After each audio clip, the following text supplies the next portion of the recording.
সিনহা নির্মমভাবে পুলিশের গুলিতে উনি নিহত হয়েছেন। মেজর সিনহা এমন একজন কর্মকর্তা ছিলেন যিনি ৫১তম লং কোর্স থেকে বাংলাদেশ মিলিটারি একাডেমি থেকে উনি কমিশন নিয়ে বিভিন্ন পদে চাকরি করেছেন। তার মধ্যে শেষ চাকরিটা করেছেন আমাদের মাননীয় প্রধানমন্ত্রীর নিরাপত্তা যে বাহিনী আছে সেই বাহিনীতে এসএসএফ চাকরি করেছেন। এই বাহিনীতে একটি কর্মকর্তাকে রিক্রুটমেন্ট করতে হলে তাকে 10টি পরীক্ষা উত্তীর্ণ হতে পারে। কি কারণে মেজর সিনহার মতো একজন 36 বয়সের একটি যুবককে এভাবে মরতে হবে? ঘটনার বিশ্লেষণ যদি আমি বলি, উনি পুলিশ কাস্টডিতে মারা গিয়েছেন। গাড়ি থামানো হয়েছিল, গাড়ি থেমেছে এবং এরপরে গুলিকে মারা গিয়েছে। You are in the custody of the police. এই বিষয়টি আপনারা খেয়াল রাখবেন। আমার প্রাণপ্রিয় জনগণ, সকলকে আপনাদের মাধ্যমে অবগত করতে চাই যে এই বিষয়টি আপনারা আপনার নিষ্ঠার সাথে সত্যতার সাথে আপনারা তুলে ধরবেন। আমরা আহ্বান জানাবো, আপনারা কোনো বিষয়ে পরিচিত হবেন না, আপনাদের বিচার নেবে, আপনাদের জ্ঞান সমস্ত কিছু ব্যবহার করে আপনার সত্যতাকে তুলে ধরে আনবেন। এই বাংলাদেশ স্বাধীন হয়েছিল আমাদের শেখ মুজিবুর রহমান যিনি ডাক দিয়েছিলেন, তার টাকা সারা দিয়ে সশস্ত্র যুদ্ধের মাধ্যমে যে যুদ্ধের নেতৃত্ব দিয়েছিল একজন রিটায়ার্ড কর্মকর্তা, আপনারা জানেন, একজন অবসরপ্রাপ্ত কর্মকর্তা, সেই যুদ্ধের নেতৃত্ব দিয়েছিল জেনারেল ওসমানী। তার নেতৃত্বে যে স্বাধীন হয়েছে, আমরা ঠিক ওই একই পরিবারের কিন্তু আমার সদস্য। তার টাকা সারা দেওয়ার পর আজকে এতটি বছর সেনাবাহিনী কি করেছে, কি করে নাই, আমাদের যে আপনারাই সবচেয়ে ভালো জানেন। কারণ আপনারাই এটা পত্র পত্রিকা, প্রিন্ট মিডিয়া, টেলিভিশন ইত্যাদি আপনারাই প্রকাশ করে থাকেন। এই বাংলাদেশের জন্য সেনাবাহিনীর কন্ট্রিবিউশন কি, সেটা আমাদের যে আপনারা ভালো বোঝেন। আমরা প্রচারে বিশ্বাসী না, যদিও আমি জানি যে প্রচারে প্রসার, কিন্তু আমরা এই শৃঙ্খলিত বাহিনীর সাথে জড়িত, সেখানে আমরা প্রচারে বিশ্বাসী না। কিন্তু আজকে অনেকটা বাধ্য হয়ে আমার সহকর্মীবৃন্দ আছেন, তাদের যে ইমোশন, তাদের যে ভারাক্রান্ত হৃদয়, তারা যে ব্লিডিং করছেন, সেই খাতে সেটা দেখে আজকে আপনার সম্মুখে আমি উপস্থিত হয়েছি। যিনি এই ঘটনা ঘটিয়েছেন এসআই আজাদ এবং তার সহযোগী যারা আছেন, ওসি প্রদীপ, তাদেরকে অবিলম্বে সাসপেন্ড করে তাদেরকে আন্তরিক রাখা হবে। আমরা চাই প্রত্যক্ষদর্শী রাষ্ট্রে যারা ছিল সেবা, তাদেরকে নিরাপত্তা কাজে নেওয়া হোক এবং তাদের পরিবারকে সুরক্ষার জন্য যাবতীয় ব্যবস্থা করা হোক। আমরা চাই এই ঘটনা অতি দ্রুত বিচার আদালতে নিয়ে দ্রুত বিচার আদালতের মাধ্যমে এর পরিসমাপ্তি ঘটানো হোক। এটাকে যাতে কোনোভাবেই নিন্দায়ী না করা হয়। আমরা চাই সরকার যে সময়টা বেঁধে দিয়েছে, এই সময়ের ভিতরে এর তদন্ত করা হোক এবং এরা যাতে দীর্ঘায়িত না করা হোক। আমরা তদন্তটি র্যাবের মাধ্যমে যাতে করা হয়।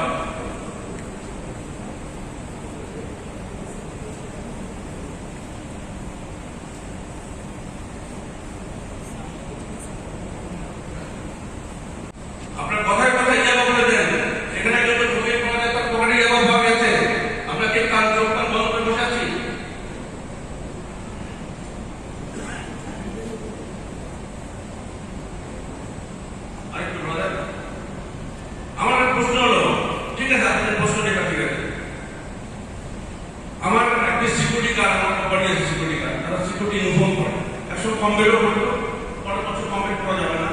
যেগুলো তারা কমপ্লিট করা যাবে আমরা তা চেঞ্জ করেছি।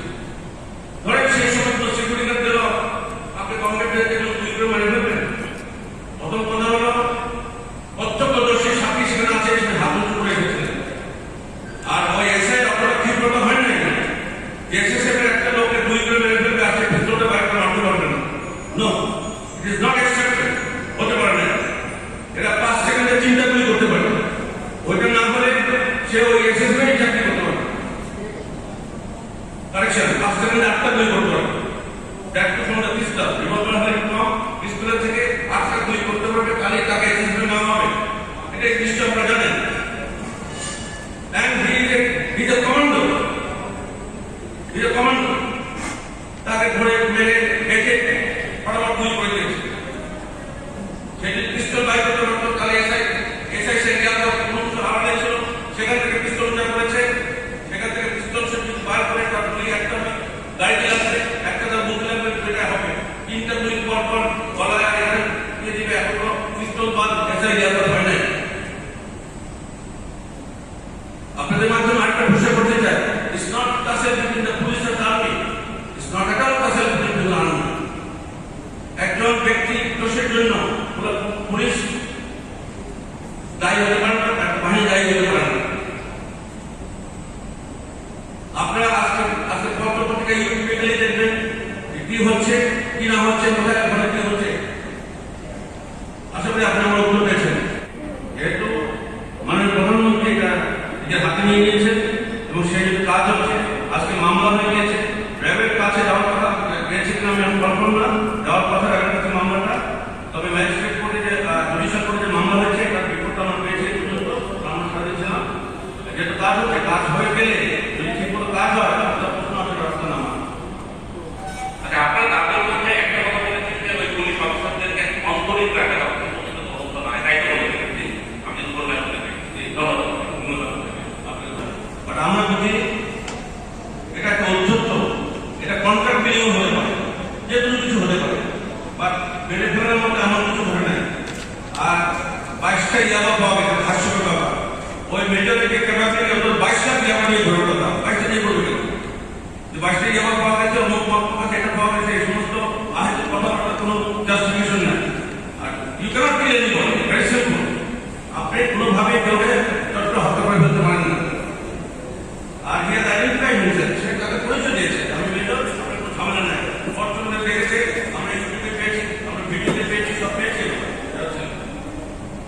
বিষয়টা হচ্ছে যে একজন অপরাধ করতে পারে এবং অপরাধের জন্য তার বিচার অবশ্যই। এখানে প্রত্যক্ষদর্শী বলছে যখন তাকে বলা হলো সে তখন হাত উঁচিয়ে আসলো, তখনই তাকে গুলি করা। হাত উঠে না মানে সারেন্ডার। আমি তখন সারেন্ডার করবো, আইডেন্টিফাইড সারেন্ডার করলাম, যেটা আমাদের চেয়ারম্যান মহোদয় বলেন।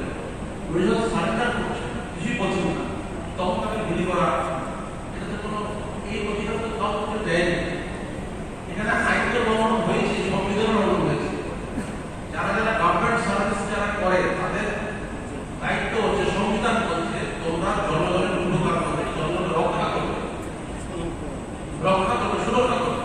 সেখানে একটা তো আইনের করতে হলো, তাদের সার্ভিস করতে হলো, সংবিধানের করতে হয়েছে। তাই বিষয়টি আপনাকে অনুরোধ করবো,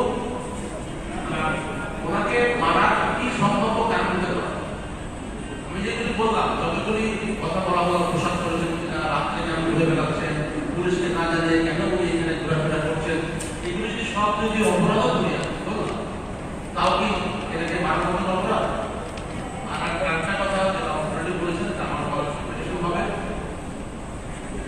এসএসএফ যদি হাতে পিস্তল থাকে, এসএসএফের যে কোনো লোক, এবং সে যদি গুলি করে মারতে চায়, ওই 5 সেকেন্ডে 8টা গুলি ওটা মিস হবে, হয় এখানে বা এখানে নির্দিষ্ট জায়গায়।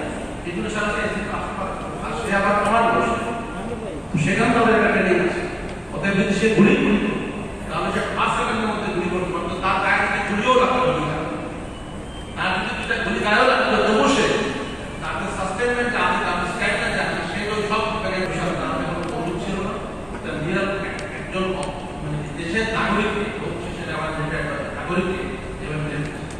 তবে আমি এতটুকু স্পেকুলেশন করতে পারি, আপনাদের বলতে পারি যে ক্রস ফায়ার গ্রুপ এই জিনিসটা আমাদের সমাজে আমরা দেখছি বেশ দীর্ঘকাল যাবত চলে আসছে, এবং তাও দেখেছি যে মাঝে মাঝে এর ফায়দা রয়েছে অন্য, অর্থাৎ বাই প্রোডাক্টও রয়েছে তারা ব্যক্তিগত স্বার্থ হাসিলের জন্য বা অন্য কারো স্বার্থ হাসিলের জন্য, এবং এটা নিয়ে বাণিজ্য হচ্ছে।